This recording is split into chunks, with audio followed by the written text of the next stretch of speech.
Hey, you. Yeah, you. Come here. How you doing?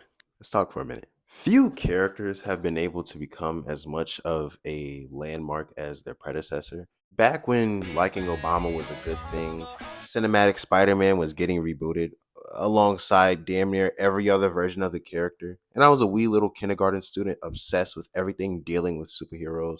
This guy, Brian, had a vision to reinvent the wheel for a long-loved character in a way that more people could identify with. And that character was Spidey. Remember earlier when I said Spider Man was getting rebooted around this time? Well, yeah. And one of the potential candidates that fans wanted to see behind the mask was this guy, Don. And maybe, Spider-Man, maybe he doesn't have to be white. Maybe he can be black or Hispanic or something like that. And then somebody put a big picture of me in the comments. It was like, Donald Glover can play Spider-Man. He's nerdy. And half the world was like, Donald for Spider-Man. We're only going to watch the next Spider-Man if Donald Glover's playing Peter Parker. And the other half was like, he's black, kill him! As we know, this wouldn't come to fruition as this guy, Drew, aka my personal favorite Spidey actor, ended up landing the part. But what was lost would soon become the foundation for this story that our friend Brian was cooking. So in August of 2011, Ultimate Fallout number 4 was published and made available for purchase, and the rest was history. Miles as Spider-Man would go on to feature in crossovers, video games, movies, Shin Megami Tensei 3, cereal boxes, amongst many other things. But what about the original? You know, the one that all that stuff is based off of. I don't see much conversation about that guy, which is why I'm here to shill about the guy that got me into comic books. So I actually didn't discover Miles until about the fourth grade. When I watched this video here, it really gave me a peek into what I was missing out on. 3 years prior to my discovery was the first incarnation of Miles with Ultimate Fallout number 4, like I previously mentioned. But that was just the introduction. No, this right here, all new Ultimate Spider-Man number 1, released just a few months later, is the real deal. We start off with Norman Osborn being, well, Norman Osborn, coping and seething about how he was unable to recreate the accident that turned Peter Parker into Spider-Man. Sometime later, some guy breaks into an Oscorp facility and steals some thing. All the while, one of the experimental spiders finds its way into the thieves' thieving purse. We then cut to our first look at Miles, out with his mom, Rio Morales, and his dad, Jefferson Davis. Yeah, good going on that one, pal. As they head to a lottery, of which a winning number would enroll Miles into a very special school called Brooklyn Visions Academy, a highly sophisticated and well-funded charter school smack dab in the middle of a not-so-amazing neighborhood. Wherever heard this story before? Anyway, Miles here gets right on in. And might I add, he literally couldn't give the slightest imaginable. Like the kids around him are crying their eyes out all sad and there's Miles just don't care. Afterwards, Miles hikes on over to his Uncle Aaron's place. You see, Uncle Aaron is that cool uncle that lets you stay up late, watch scary movies, and eat in the living room while you play video games. It's clear that Uncle Aaron means a lot to Miles, giving him a lot of freedom to express himself in ways that his parents don't allow him to. As Miles and his uncle converse over popsicles, that spider from earlier sneaks up and out the bag and has itself a big old bite out of Miles. He passes the hell out and wakes up to his dad ready to put the hurt on Uncle Aaron. You see, Uncle Aaron and Jeff Davis are brothers with not the brightest of pasts. More on that later. As they argue, Miles runs outside, and as his dad follows him, Miles discovers that he can now turn invisible. Miles runs to the home of his longtime childhood best friend, Genki Lee. He serves as Miles' guy in the chair at times and later helps him develop his web fluid. Miles shows off his powers to Genki, and they try to find what to make of it. Miles, to his dismay, believes that he's a mutant, which would mean he'd no longer get to live a normal life. But Genki thinks it's pretty neat. Before they can reach any conclusions, however, Jeff shows up at Genki's house and collects Miles. They sit on a bench as Jeff lays into him about how he ran away, and more importantly, how Miles went to visit Uncle Aaron, which is a bad thing that Jeff had refrained from fully explaining why it was bad to his son, because how it might cause a rift between them, which is ironic because he's doing that anyway. During the conversation, Iceman and Human Torch fly past, to which Jeff has some rather unsavory things to say about them. Damn, I guess he's more like Jefferson Davis than we thought. Later that night, as Miles is heading off to bed, he gets a text from Genki explaining how he's not a mutant and how Spider-Man was also bitten by a spider. Miles reads through an article sent by Genki and discovers that he indeed has obtained the powers of the famous wall crawler. They plan a trip to Uncle Aaron's place to further investigate, but when they arrive, there's no one or anything there. As Miles and Genki walk down the street, they stumble across an apartment fire. And of course, Genki encourages Miles to go up there and save the people in there. And Miles frightfully does just that. To everyone's surprise, this random kid has powers and uses them to save a woman and a little girl out of a burning building. The firefighters commend the boy's bravery and Miles leaps off. And the firefighter makes this comment, which is pretty damn funny. You want to know what isn't funny though? Vomit. Miles is absolutely hacking up in a random alleyway in utter shock at what he just did.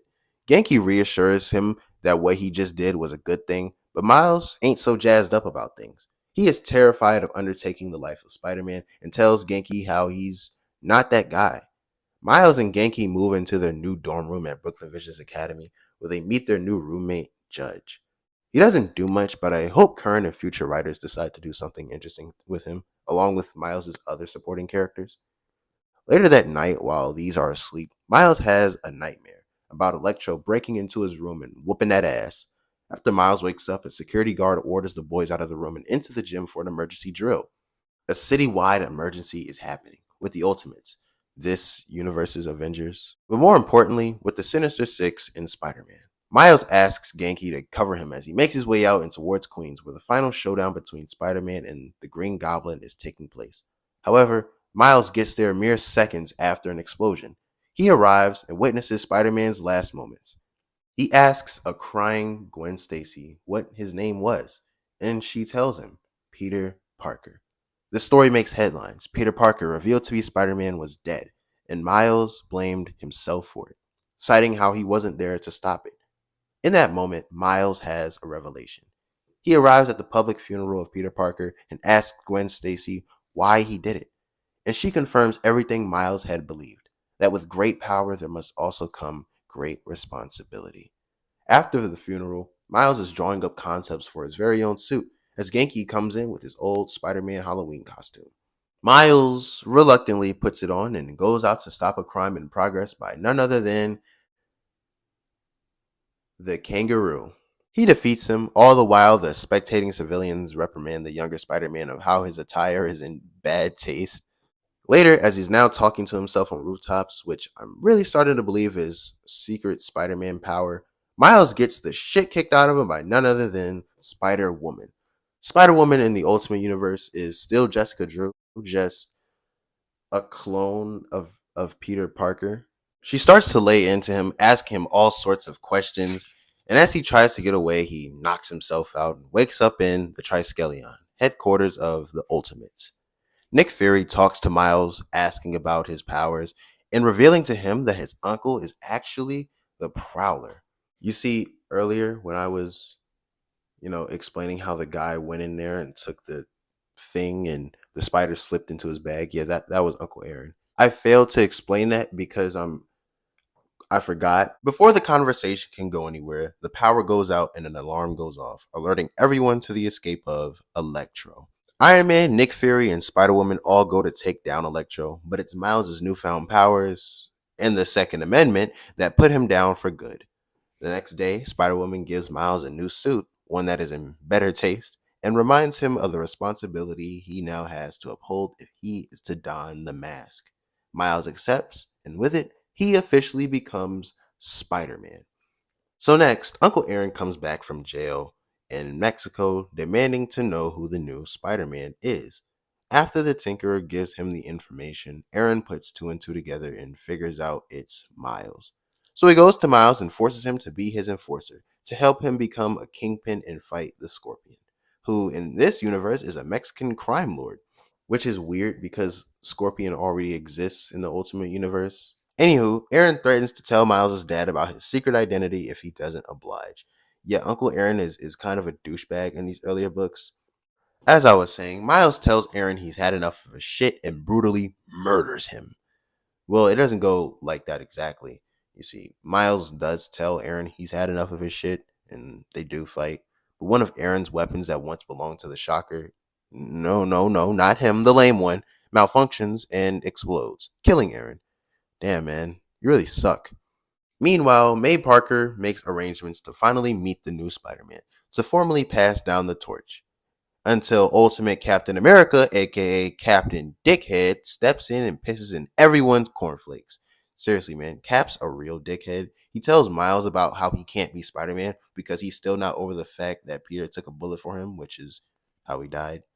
And then you have Miles here who is, for whatever reason, sticking up for him, but they get interrupted and have to leave to solve some problem. But before Miles leaves, Aunt May gives him a sign of approval, telling him to do only what Miles Morales would do.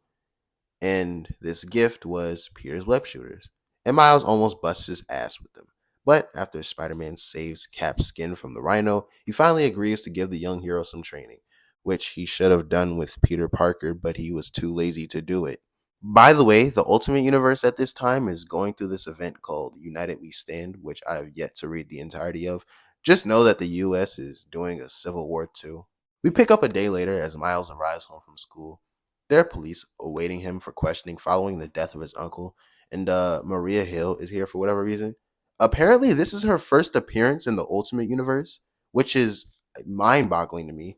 She hints that she knows Miles is the new Spider Man and leaves it at that. Miles tells Genki about what just happened at school later before they get an announcement that the school would be closing down because of the civil war that I was talking about earlier. Amidst the impending doom, Genki encourages Miles to join up with the Ultimates, and that's exactly what he tries to do. And stupidly so, as they almost light his ass up. Captain America lays into him again, but they're interrupted by an attack by the Hydra agents. After they team up to take them down, Cap finally apologizes to Spider Man and recognizes him as a capable hero. And then Captain America gets elected as president of the United fucking States. What? Anyway, sometime later, the heroes gather for battle out in the middle of nowhere, I mean Wyoming. Miles gets stranded by the end of it and has to fight Giant Woman, who he feels a particular way about. He makes it home finally with the help of Spider Woman. Also, Miles' dad has to cap some dudes to get home.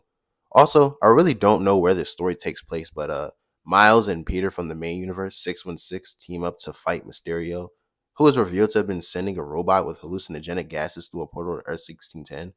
The story is pretty fun, even if it doesn't have much meaning, and Peter even has his cool moment with Miles, giving him his blessing.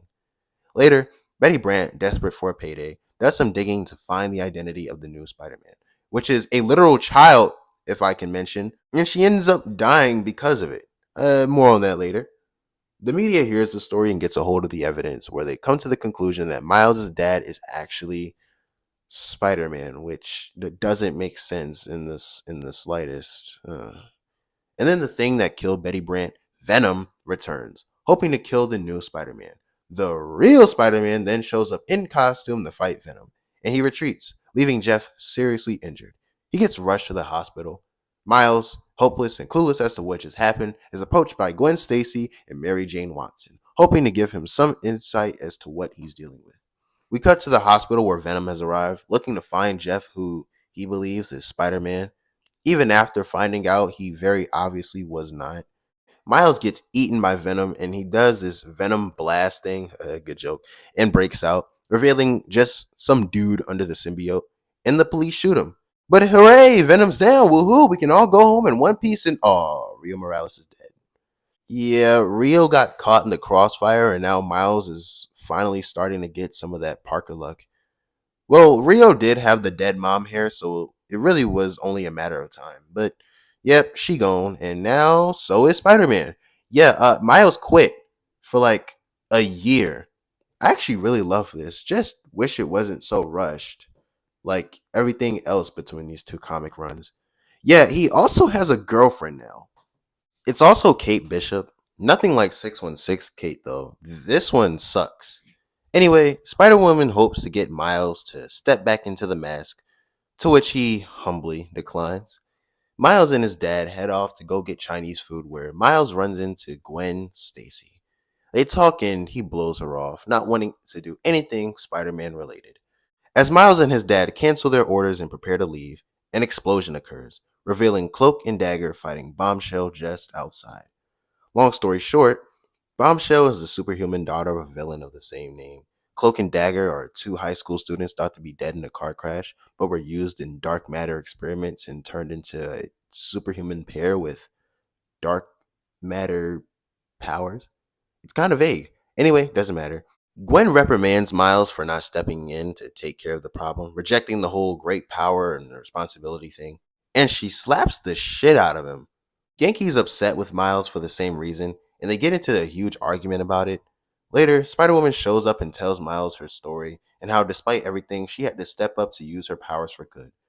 Miles hears her out and once more becomes Spider Man. Certain events bring together Spider Woman, Spider Man, Bombshell, Cloak, and Dagger as they fight to bring down Roxxon for their illegal experimentation on people.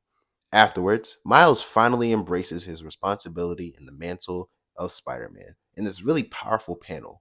The Spider Man Miles Morales game from 2020 really takes a lot of story and design elements from this book, which is really nice to see, as Miles adaptations are wildly different or just Spider-Verse stories. Also, Galactus is here now. Yeah, a Galactus from the Ultimate Universe exists named Galactus. But this Galactus actually comes from Earth 616, the main universe of which stories are told. Anyway, this dude Galactus is hungry and he came to feed. In the midst of the chaos, while the Ultimates are saving people, Miles goes to save his dad, where he reveals that he is Spider Man. And Jeff reacts really fucking stupidly and gets pissed at Miles for being Spider Man, saying that he killed Aaron. You didn't even like your damn brother. Jeff even hits his son with a cane. Terrible father. Then a plane comes down on the street near them. Oh, and by the way, Jeff straight runs out on Miles. Like he just up and leaves to go get the milk. Miles gets a call from the Ultimates saying they need him for a plan to stop Galactus, which involves sending him through a portal to Earth 616 alongside evil Reed Richards, who will later become the Maker, a key player in a very important event for Miles. They go through and find the Baxter building to find information on Galactus, when suddenly Valeria Richards walks in and attacks the two. Miles narrowly escapes, but not before briefly running into the superior Spider Man. At this time in comics, Doc Ock, in control of Peter Parker's body, had become the superior Spider Man, but Miles had no such clue. Don't worry though, Peter's just fine. He'll be back. Double entendre. Later, the situation becomes dire, and Kitty Pryde is forced to destroy Galactus. And Reed just pulls out a negative zone portal and just says, fuck it, I'll kill them both. It doesn't sit well with Susan and Miles, and with the help of Thor, they fly up there to save Kitty. Thor, however, ends up in the negative zone with Galactus, thought to be gone forever. Later on, Miles and Genki make their way to Aunt May's house for the 1 year anniversary of Peter's death. A bunch of characters come, and this book is really just this party they threw to celebrate the life of such an important comic book character. It's complete with references, the characters just talking about what would life be like if Peter Parker was still alive. This moment, which, if I'm not mistaken, has a rather problematic age gap. This panel is really fucking crazy too. But it has a nice ending where everyone gives out the leftover food from the event. But at the end of what was an otherwise great book, they stink it up by teasing something very, very stupid. Later, it's revealed that Norman Osborn, the Green Goblin, is still alive. I don't actually have a problem with this, as I think you can make a halfway decent story out of this. But then they overdo it by doing this. Whatever. Anyway, there are these two Spider Man dressed thieves, which will come up later. Norman Osborn breaks containment. Miles tells Kate about him being Spider Man, and she goes and tells everyone like an idiot. Seriously, man, I don't like her. Miles then finds out about Norman Osborn being alive, to which he and Genki put two and two together that he'll go straight for Peter's family. Miles suits up and swings out to Queens, but May and Gwen aren't home. Goblin shows up and he and Miles have this really cool standoff and fight that feels like it has potential to go somewhere deep for Miles, except that it doesn't. Peter shows up to everyone's surprise and helps Miles take down the Goblin. Later, Maria Hill scoops up Miles and does Maria Hill things. Norman shows up to J. Jonah Jameson's place and kills him, but Jonah did shoot first. Maria Hill takes Miles to the home of Mary Jane Watson, where Peter is, and Peter gives him an explanation as to what happened and how he's even back. Apparently, everyone with the odds formula, that being Peter, Miles, and Norman, are all immortal, but the reunion is interrupted as Goblin shows back up. Miles tells Peter he has it under control and throws a couch at Norman, and then beats the dog shit out of Norman. Norman tells Miles that if he defeats him, he can't tell him about his dad or his family's history. Norman uses it to catch Miles off guard, but it doesn't work as Miles and Peter just, beat the shit out of him again. Maria Hill then finally puts an end to Norman with the power of the Second Amendment, never to be seen again. For now, at least. Peter then officially passes the torch and his web shooters off to Miles. And as for Peter, he rides off into the sunset with MJ, never to be seen again. No, like really, this is the end for Peter. Kate is revealed to have Hydra parents who now know that Miles Morales is Spider Man, which is like bad. Also, Jeff comes back home with the milk and the tales of the man he and Uncle Aaron used to be.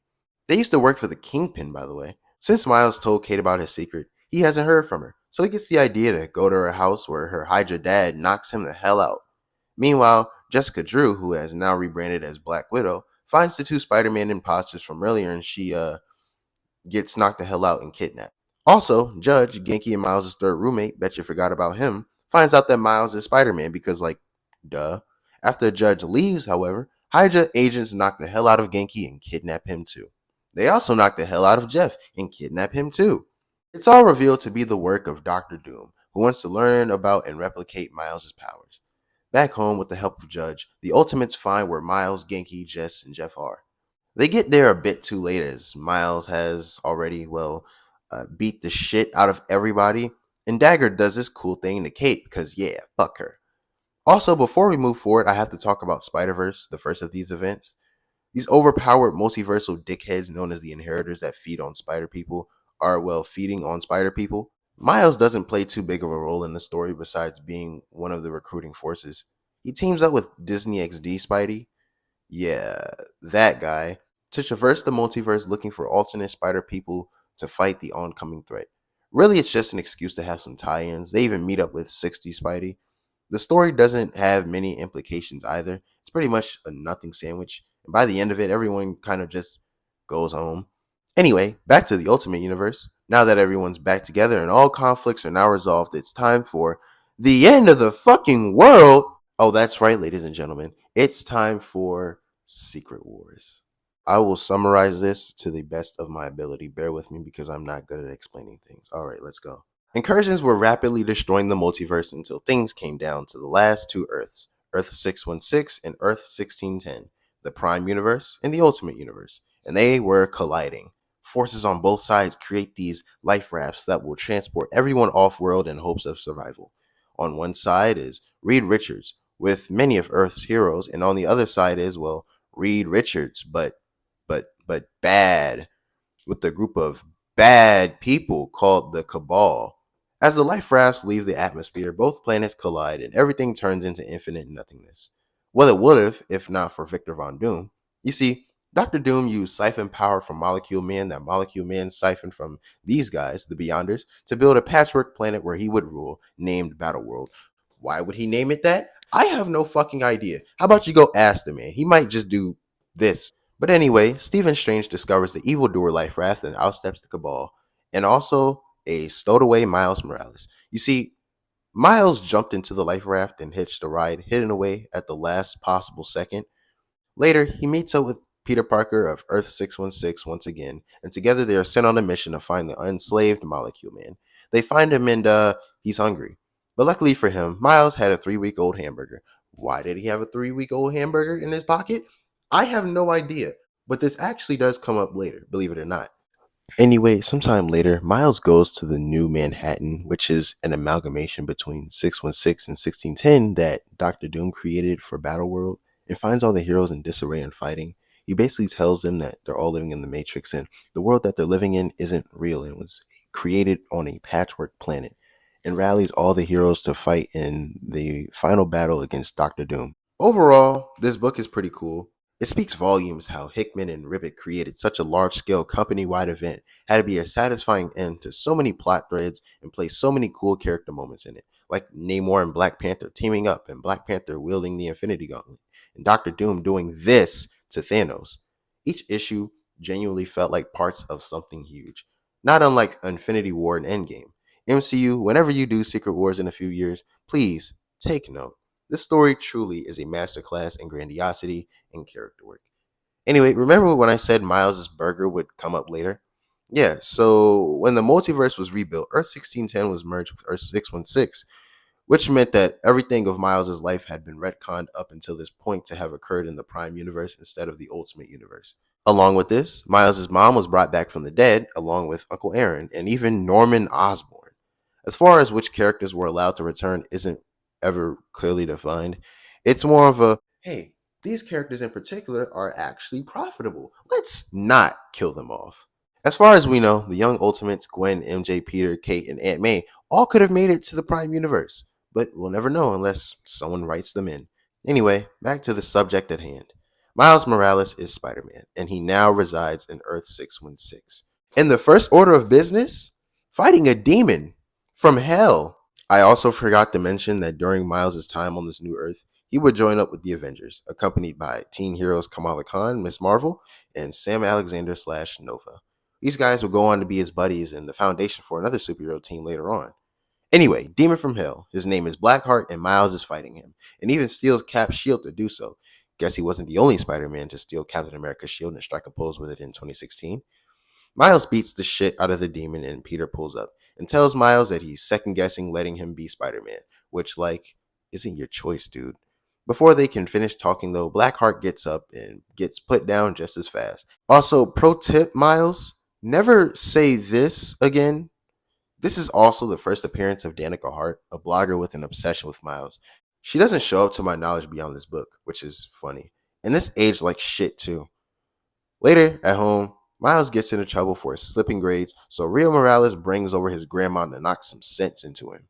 You know, I would actually mind this if it had significance in this book other than being comedy relief. Anyway, upstairs in Miles' room, Miss Marvel pays Miles a visit in his bedroom. This is genuinely one of my favorite friendships in comics. They just have very natural dialogue and chemistry. Very glad that they've become each other's supporting characters. Fabio Medina, aka Goldballs, another Bendis character, shows up in this book as well. Usually I'd be ecstatic about Miles having a growing list of supporting characters. But Fabio just doesn't do it for me. And it's not even him. It's the fact that he's just kind of thrown in here to create unnecessary drama between Miles and Genki. It really makes you wonder where Bendis was going with this. Especially with this. Yeah, what the actual fuck, Genki? Also, Black Cat is here too, and she's cosplaying a mob boss for some reason. After she and Hammerhead team up, they beat the shit out of Miles and kidnap him. Instead of being concerned about him like a good grandma, she straight up hires a private investigator to spy on him. And it's Jessica fucking Jones. If you can't tell, I hate this book.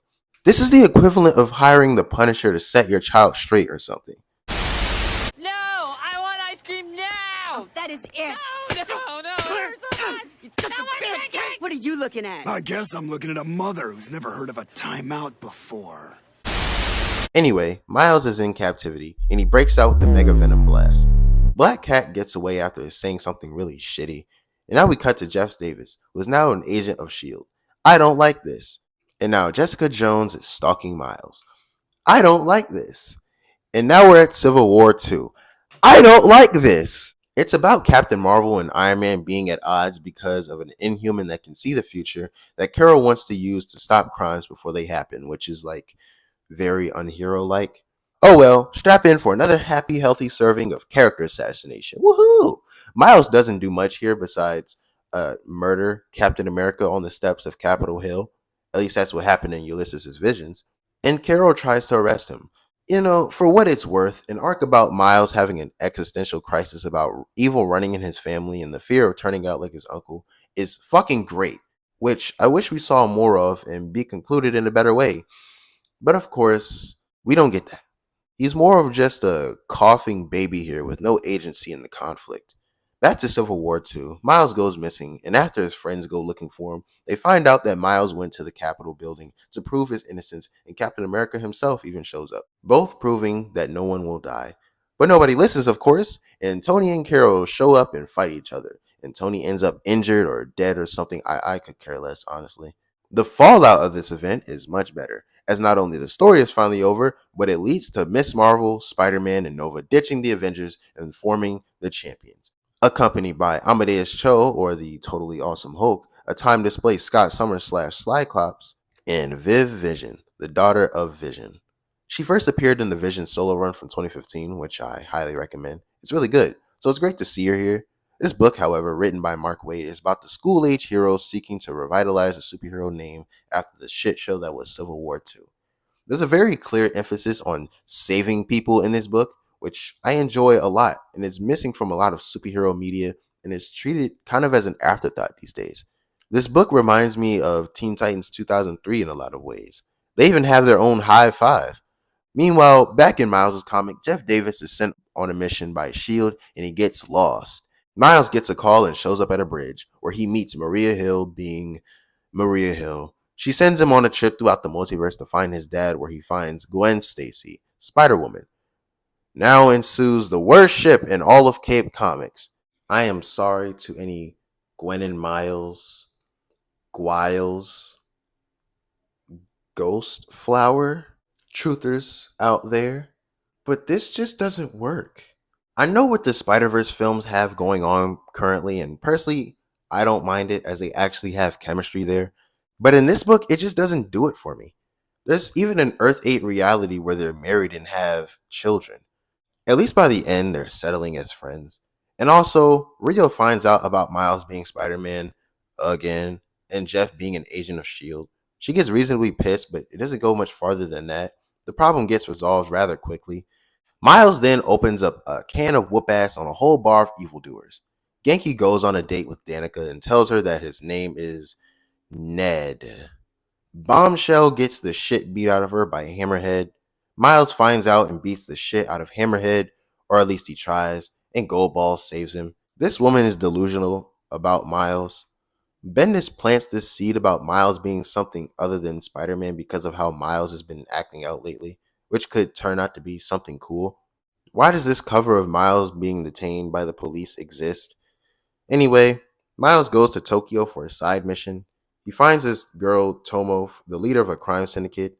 She's an inhuman, but it doesn't really matter because Miles beats the shit out of her and her goons. Oh, also, Uncle Aaron is back from the dead and becomes the new Iron Spider. And Miles starts dating this girl named Barbara Rodriguez, seemingly out of nowhere. Bombshell's mother, Bombshell, gets out of prison, and Aaron recruits her as the new Sinister Six. Or it's part of the new Sinister Six. I can't talk. Alongside Sandman, Hobgoblin, The Spot, and Francine Fry's Electro, in a heist to steal the helicarrier and sell it. Miles fights this armadillo dude out of costume and finds out he has organic webs that come from his fingertips. Well, alright then. Bombshell, the not evil one, finds Miles and they go lure out Bombshell, the evil one.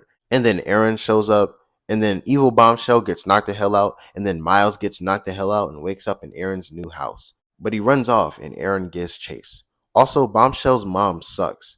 Aaron explains to Miles how he shouldn't be Spider-Man because of how the world's broken beyond repair, and there's no sense in him trying to help it, basically confirming everything Miles was believing about himself earlier. Once the Six begin the heist, Lana sends her location to Miles, who shows up and beats the shit out of Hobgoblin. But Red Hulk ruins everything because he's stupid.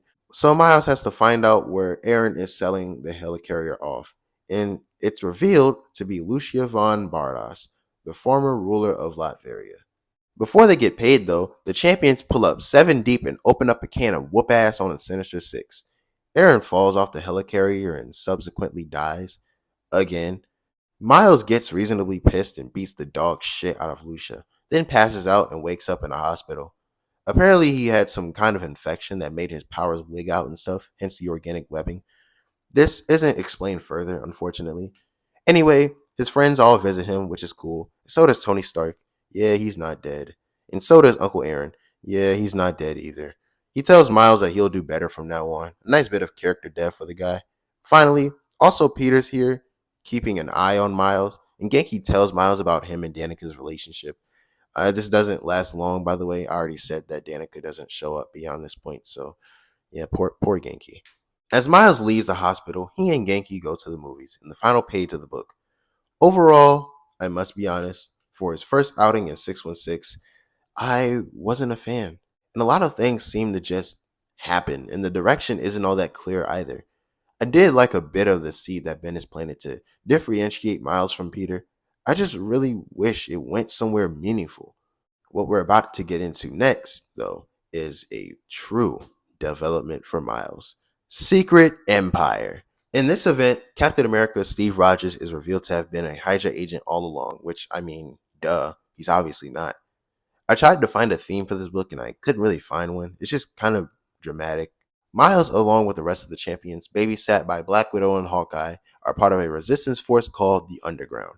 After Hydra, under Captain America's rule, takes over the United States and hella people die for no reason. But remember earlier the vision that Ulysses had about Miles murdering Captain America on the steps of the Capitol building? Well, since Cap's gone bad, Miles now feels that what has to happen is his duty and, if you will, his responsibility.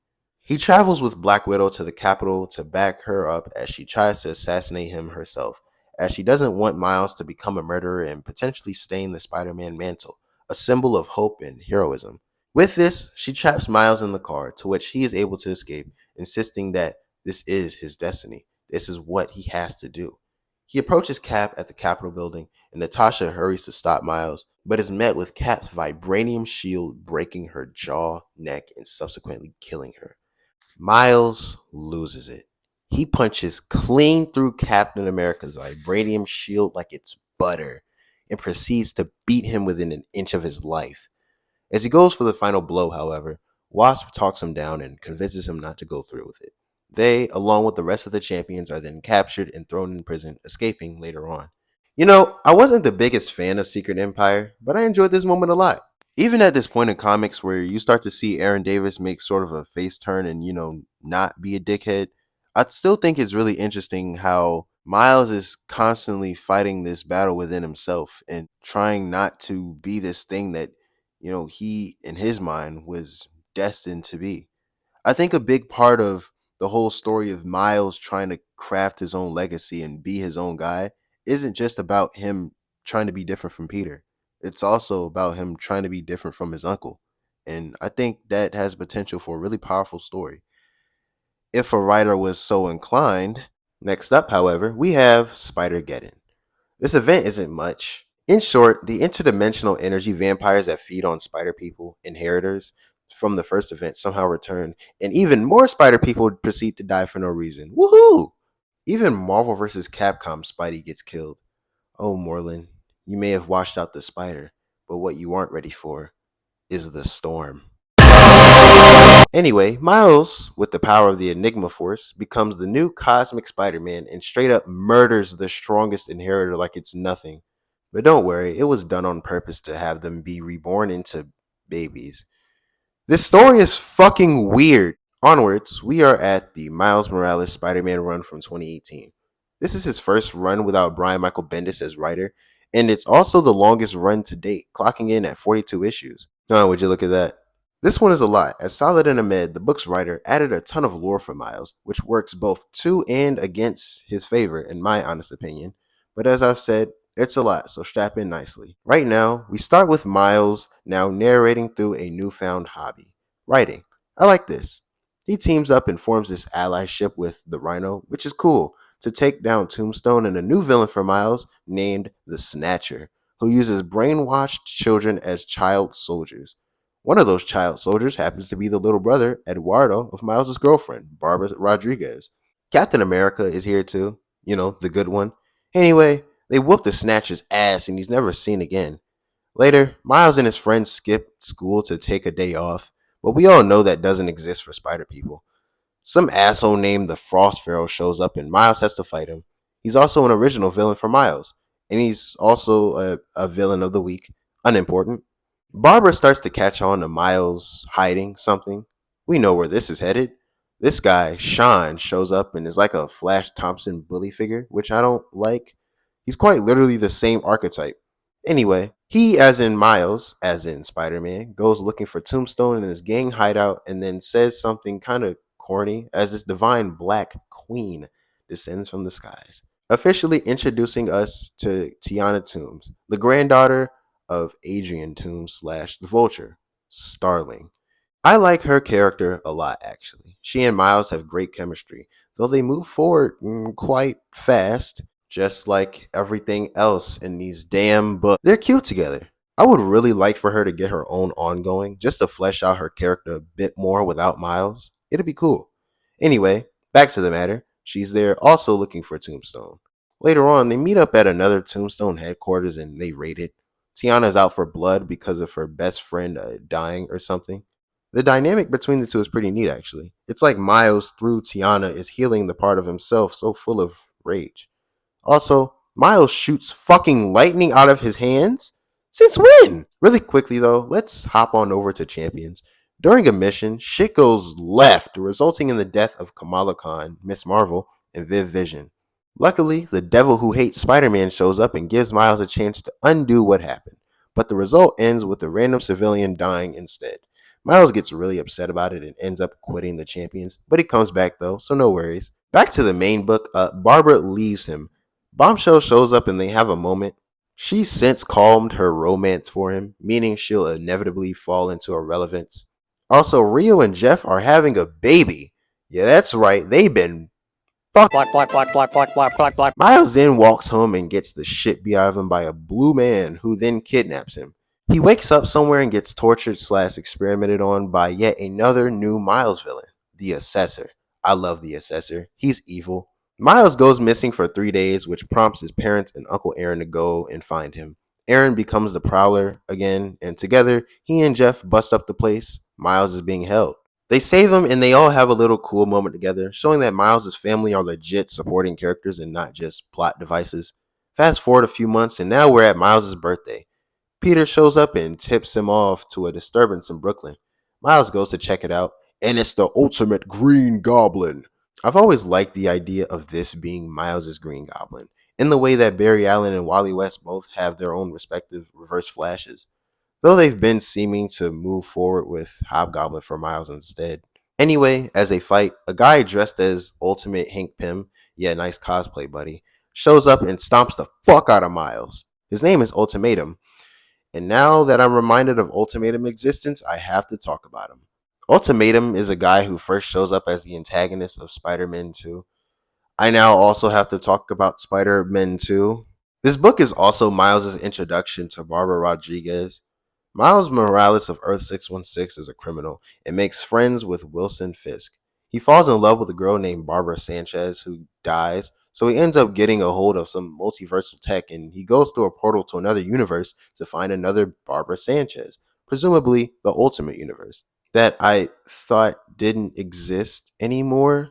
Back in Miles' comic, he goes home after getting his ass whooped on his birthday. His family threw him a party though, so it's cool. Tiana gets a little backstory at the end of issue 10. Basically, her dad left to get milk and her mom got cancer and died. It's a sad story. Her supervillain granddad gives her this suit. Anyway, time to talk about absolute carnage. Carnage on steroids returns with a plan to take over Earth for the god of the symbiotes, Null. Miles is in the midst of a fight with Scorpion and gets ran up by some of the symbiotes. Scorpion hold the fuck out of Miles though. I mean, straight left his ass. Miles then subsequently gets overrun and corrupted by a symbiote. He gets sent to murder J. Jonah Jameson, but he fights back and breaks out of the symbiote. He willingly joins back with it to spy on Carnage and gets corrupted again like a dumbass. But he gets out, so no worries. Back to Miles' book, he goes hunting for Ultimatum and runs into Uncle Aaron ready to take someone's head off. He has a job that Miles screws up and now Aaron has a target on his back, John Wick style. And the safe house where they can cancel the bounty on Aaron's head is just across Manhattan Island. They come across all sorts of villains seeking to get paid, like Rhino, Scorpia, White Rabbit, Trapstar. Frost Pharaoh shows up too and gets beaten as fast as he appears. They make it out though and get the bounty called off. Now Rio's giving birth to Miles' little sister, Billy. And the whole family is here. It's pretty cool. Fast forward and the evil Miles is out here slinging that shit. It's actually funny as hell. The drug is called Goblin that turns people into miniature goblins. You cannot make this shit up. Anyhow, Miles gets a writing scholarship recommendation, but loses his journal, and in searching for it, he stumbles across the Green Goblin. It's no problem though. He whoops his ass and makes it back to school, and his principal has his journal for whatever reason. But they get interrupted by the Green Goblin and his dope fiends. I mean, hey, if Spider-Man 3 has these Green Goblin goons, At least we can't say it wasn't in the comics. Also, for some reason, Green Goblin calls these dudes his goblinoids. You can't make this shit up. Anyway, they all get beat the hell up and Miles gets his journal back from the principal. In the next issue, it's just an adventure with Miles and Billy. He very irresponsibly fights King K. Rool with Billy Webb to his chest. Like, what the fuck were you thinking, Miles? Anyway, Aaron goes to Ultimatum to turn in something, where he flashes his old Prowler mask at him and says this: the further the characters get from Secret Wars, the more their memories of the Ultimate Universe fade. He reveals to Aaron that he's from another universe and knocks him out, and they plan to send him back to 1610 for whatever reason. Before we move forward, however, we have to cut to Outlawed, a book where Kamala Khan gets almost killed again, and as a result, the government, alongside an organization named Cradle, seeks to lock up all of the younger heroes. Miles and Tiana get involved, but they get out of it later. Anyway, back to the main story. Miles comes across a kid named Kenneth who was getting bullied and beat the fuck up. The kid's a fashion designer, and so Miles takes them for a ride through the city. Cool Spidey moment. He runs into the Cradle folks and whoops their ass. Miles goes home that night and gets his own ass whooped by himself. If there's one thing that runs consistent with Spidey comics, it's clones. And Ultimatum's goons run up on Miles' parents and sister, likely to kidnap them or something. It doesn't go that way though, as Jeff whoops their ass. Miles wakes up with Uncle Aaron locked up in Assessor's basement. It's then revealed that Ultimatum used Assessor's services to create a clone of Miles for his ultimate plan of ruling Brooklyn. You know, typical villain stuff. Anyway, Aaron throws a bomb and they escape. I gotta say though, Ultimate Norman Osborn of all people being a lackey for someone else just doesn't feel right. Especially with all that talk about being a messiah of sorts. Everybody comes together to fight the Goblinoids. Fucking hate that name. And the Green Goblin. They get overwhelmed and Uncle Aaron makes the ultimate, no pun intended, sacrifice to throw Ultimatum and Norman into the portal and subsequently dies again. Also, Jeff changed his last name. Miles calls up Tiana and they go out on patrol. This dude is not slick. They fight the Frost Pharaoh and they reveal to each other their secret identities and kiss. Damn, bro, y'all just met. Also, Genki goes on a date with Barbara, breaking the bro code, man. A symbiote dragon shows up and Miles frees it. Then he fights Kamala, overtaken by a symbiote. This is part of the King in Black event, but Miles is pretty inconsequential, so I won't talk about it. Also because I'm running out of time. Anyway, sometime after that, Miles and Kamala go out for a night on the town without Sam. Poor Sam, always forgotten and left out of the Legacy Trinity. They play each other in basketball and Kamala gives him the straight business. They go save someone from a collapsed building and Miles tries to beat up the landlord, based Miles. Then they get ice cream. Miles talks about his ex, Barbara, and Kamala gets jealous. This will they, won't they between them will never end. Miles gets home and finds out an imposter kidnapped a scientist. That's right, we've made it to the Clone Saga. Don't get your hopes up. It's a nothing sandwich. Miles almost whoops Genki's ass for dating Barbara, which is a little crazy. You fumbled, bro. Let it go. But that was some snake shit on Genki's part, to be fair. Miles goes out to investigate the doppelganger situation and Peter mistakenly tries to fight him. Anyway, they team up to find the imposter and one of them, named Shift, is literally just Spider Side. Miles then gets jumped by all of the clones and their leader, Selim. Yeah, real clever there. He uses knives and is like Miles' Virgil. He has a lot of potential. Never mind. Also, in the additional comic right under this, Miles gets an original villain, Bumbler, a B-themed villain. I like this guy, but what a weird intro to an original character. I have the perfect idea for his catchphrase. It's not even like that, no funny shit. Yo, mind your beeswax, boy. Don't tip. Miles gets jumped by the clones again, and then Peter pulls up and helps out. There's also a third clone named Mind Spinner with weird mind powers. He doesn't do much. Also, why did Selim text Genki pretending to be Miles to break up their friendship? This dude is a menace, bro. I kind of love him. Miles goes to look for them and busts up their warehouse, unknowingly destroying the cure that keeps them alive. The clones pull up and beat his ass again. Now that they're doomed to die, they seek out to kill Miles and his entire family, starting with his mom. But it's actually a distraction to kidnap Billy and lure out Miles.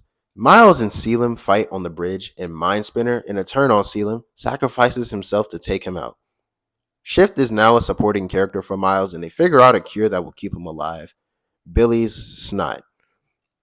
Ill. Miles' suit is fucked up and he needs a new one. And what the fuck is that on his head? I messed up. We gotta go bald, fam. This isn't the first time this gets done to Miles in the comics. They stay doing this man dirty.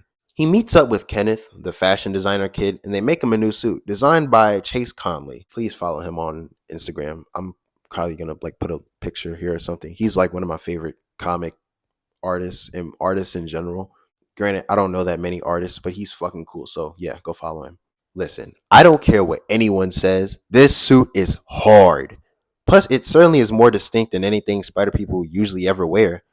After a day of saving dogs from bushes and fighting people in mandroid armor, he meets up with Tiana. I guess they're official now. I guess they get together off screen. Taskmaster is stalking them too. Creepy ass. All you gotta do is ball them up to here. Taskmaster pulls up and whoops their ass and kidnaps Tiana.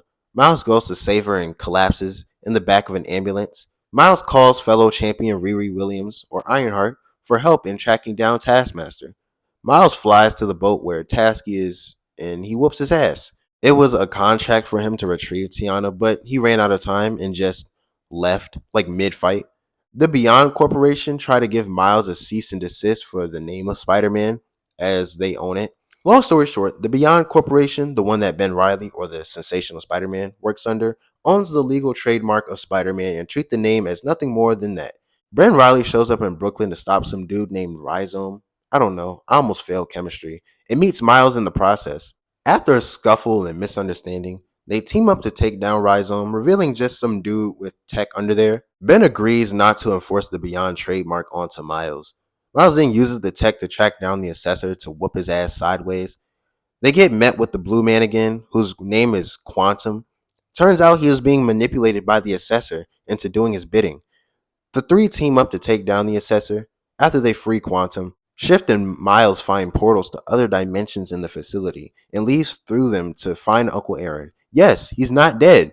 Throughout their adventures, they find Cowboy Black Panther, Spider-Ham, zombies, and Ultimatum. Yep, he's alive too. They beat his ass and force him to tell them where Aaron is. He then pushes them into a portal and they get transported to a world where Miles died in his fight with Selim. Selim would then go over to take over Brooklyn and rule it as his own. Here they meet older versions of Genki Lee, Peter Parker, who's being used to keep Selim young, vampire style, and even Miles' sister, Billy, who now goes by the Spider Smasher, as part of a resistance force against Selim's oppression. Tiana died as a part of this resistance force. They find Uncle Aaron strapped to a machine, Kinky style, powering the dome around Brooklyn with dimensional energy, whatever that means. They free him and they fight their way out, met at the end with Selim. Genki sacrifices himself to save everyone after Selim self-destructs. As stupid as this story is, they do a really cool thing with the whole anybody can wear the mask thing. The most wretched and vile people can wear the mask and turn it into a symbol of heartlessness and fear. And with it, it is everyone's responsibility to make sure that people like them never use great power in that way.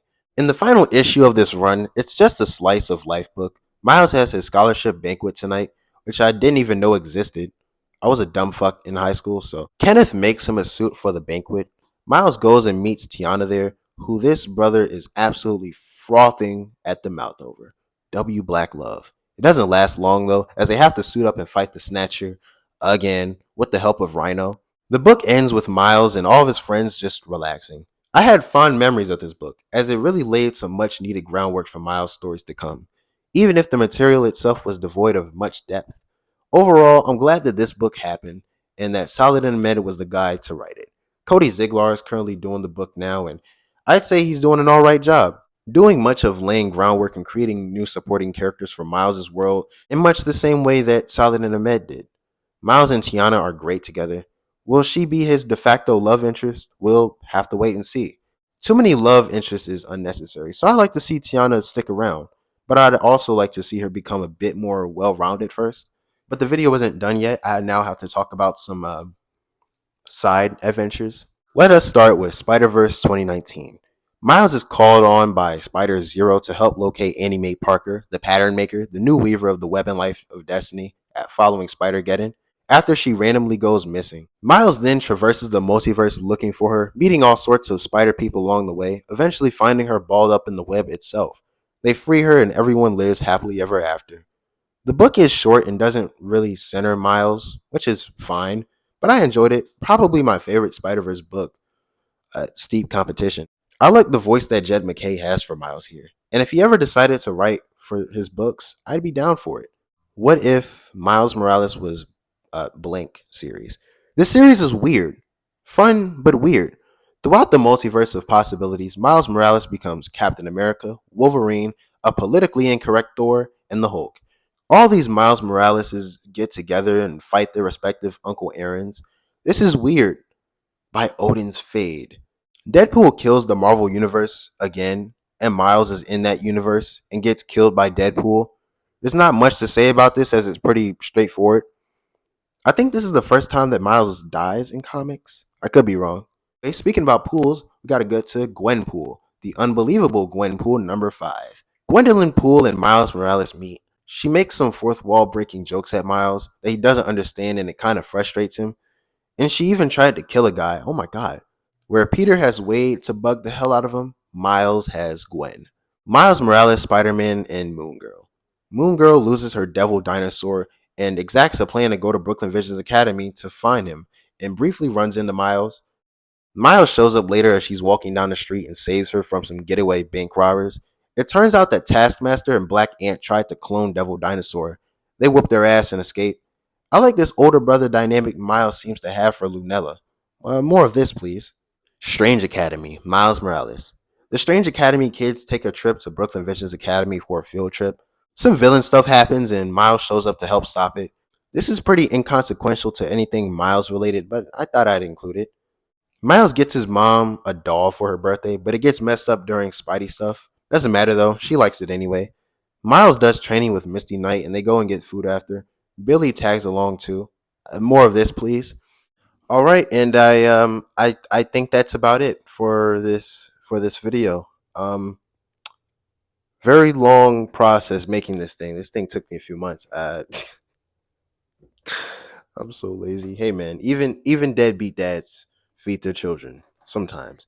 I just wanted to make this video because I really like Miles and his very troubled history, and I felt like talking about it to a broad audience of people who might not be that educated on them and are less inclined to read uh books. Anyway, I hope you enjoy it. I really do hope you enjoyed. This video was Christ Almighty. This is my first kind of video I've ever made like this, and I really underestimated how much it would take, man. Editing this thing was like very difficult for whatever reason. I don't know why. I just yeah. But it's over now. I'm happy that it's over. Do what Miles would do. Do what Spider-Man would do. Like the video, subscribe. That's what Spider-Man would do. So yeah, do that.